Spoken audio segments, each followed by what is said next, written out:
Si vous êtes déjà allé au ski, ce style de plan vous est familier. Un design utilisé par toutes les stations du monde. Et ça, c'est grâce à un cartographe autrichien, Heinrich Cäsar Beran, ou plutôt un panoramiste. J'aime les panoramas. C'est lui qui a créé ce style en combinant une tradition de la peinture ancienne à la cartographie moderne. Heinrich Beran, c'est d'abord un peintre qui grandit dans une famille d'artistes du Tyrol. Dans les années 30, il renonce à ses aspirations pour mieux gagner sa vie en répondant à des commandes touristiques. L'année 1934 change tout. Il gagne un prix pour ce panorama d'une vallée autrichienne. Il se consacre dès lors à cartographier les montagnes d'Europe. D'autant plus après la guerre, au moment où se développent les domaines skiables, pour qui il va travailler. Son style est spécial pour deux raisons. Il est élaboré et fait la part belle aux couleurs et au relief, et c'est une représentation utopique, une sorte de déformation raisonnée du relief. Beran doit représenter en deux dimensions une réalité qui est en 3D. Pour ça, il aligne les versants des montagnes, un peu comme les lignes de transport affichées en ligne droite alors que leur parcours est tortueux. Ce qui peut conduire les skieurs à perdre leur chemin.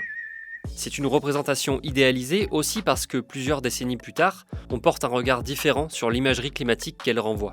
De la neige, présente, pas forcément en abondance, mais partout à toutes les altitudes, sur tous les versants. Un ciel toujours bleu. Donc, elle montre un moment au sein de l'hiver, mais elle ne montre qu'un moment finalement très très rare. Un moment idéal, un moment où à 1000 mètres d'altitude, il y a autant de neige qu'à 2500 mètres. C'est une sorte de marketing de la neige. D'autres missions s'ouvrent à Heinrich Beran. Il est envoyé cartographier les fonds marins, l'Everest ou des parcs nationaux américains. Et il fera plusieurs affiches olympiques. De l'autre côté des Alpes, Pierre Nova va devenir son homologue en France. Pierre Nova, c'est lui. Les offices de tourisme se l'arrachent. En 1962, la station de Tignes-Val d'Isère demande au dessinateur de reprendre un plan inachevé par l'Autrichien.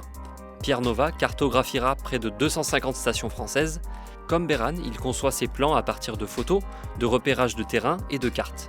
Puis il dessine à l'aérographe. Travail minutieux poursuivi après lui par ses enfants.